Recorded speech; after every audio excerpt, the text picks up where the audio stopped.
Hi everyone, my name is Ana Oliveira, and for my video I'm going to be talking about why do people commit crimes, which is one of the biggest questions for sociology and just the public. I picked two major explanations. One is rooted more in structural theory and the other is symbolic interactionism. I'll walk through both of them and I'm going to give examples and compare the both of them. So let's get started. So the first one is going to be strain theory.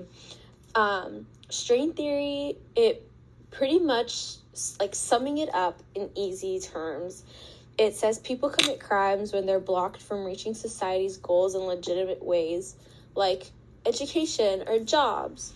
And so you may be ask, if someone can't get a good job, they'll turn to crime. That is pretty much what this is summing up. The big idea is when legitimate means to achieve culture goals are blocked, crime becomes more likely.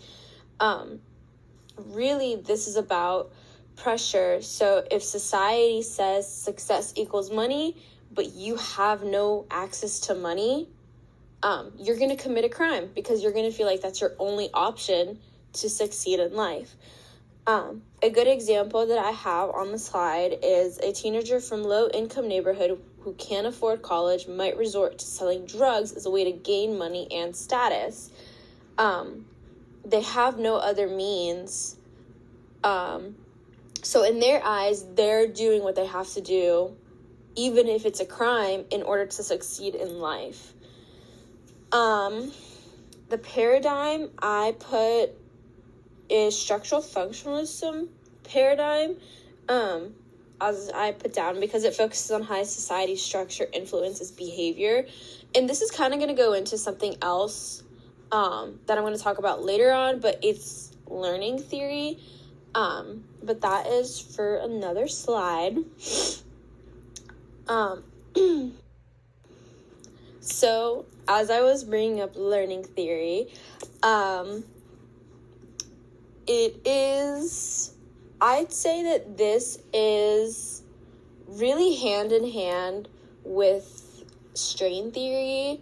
At least in my opinion, I believe that these two are really what, influence crime, and, we'll go deeper into this as I go on.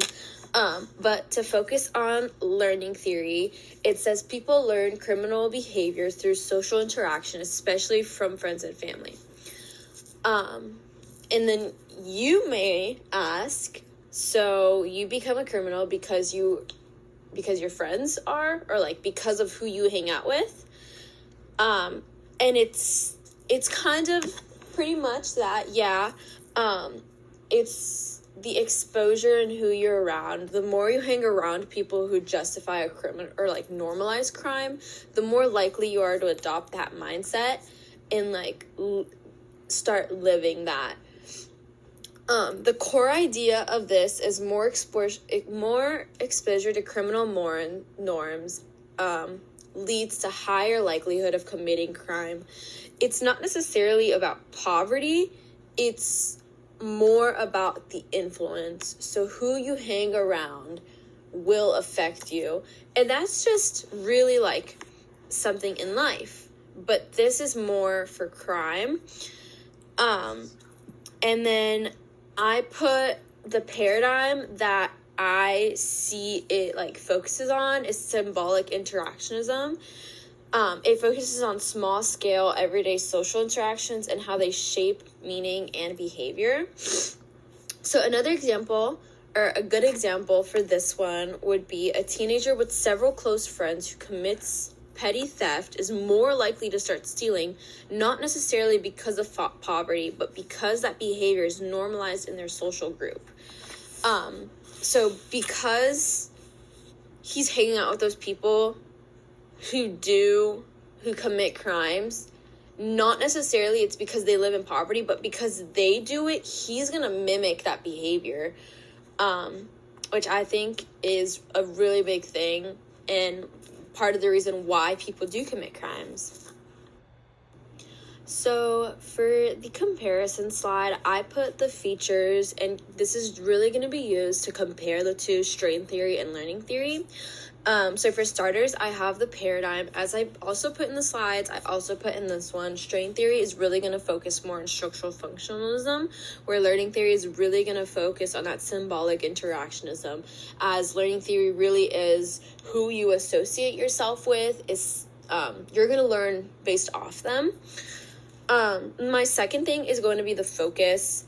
Strain theory definitely focuses more on society level structures. So your social class, your gender, income, whether, poverty, all that stuff. It's way more on a society level, where learning theory is an interpersonal interactions.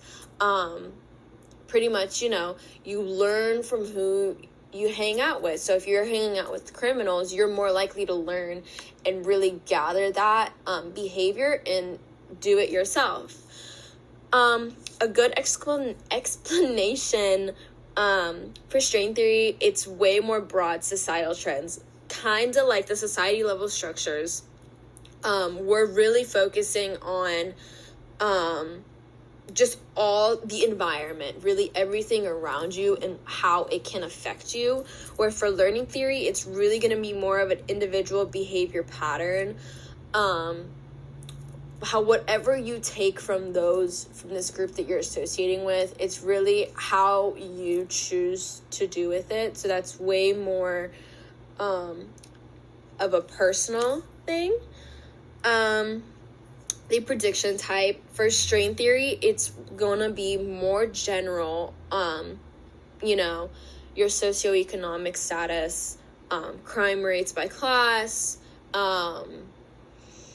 all that stuff. Where for learning theory, it's gonna be more specific. So who's more likely to become a delinquent? That kind of goes into the testability. For learning theory, it's harder to measure, because how do you measure quantity per influence? How do you measure who is going to become a delinquent by who they hang out with? You can't. It's really not very testable. I'm not saying it's impossible, but it's definitely more difficult. Where strain theory is going to be easier because you can test it with statistics. So an example of this would be, because employment rates went down, crime rates went up. That is something that we can test and show the statistics for it. So it really is going to be a lot easier. So for my conclusion, I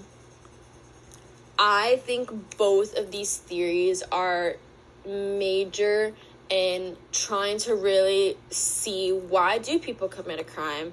I think they're both useful. Strain theory is a great example for explaining why crime happens in whole communities, while differential association or learning theory helps us understand who might turn to crime within those communities. I think you need both for the full picture. One helps you understand one aspect more than the other, but I think you need them together in order to look at the whole picture. But that is the end of my video. I hope you enjoyed and learned something. Thank you.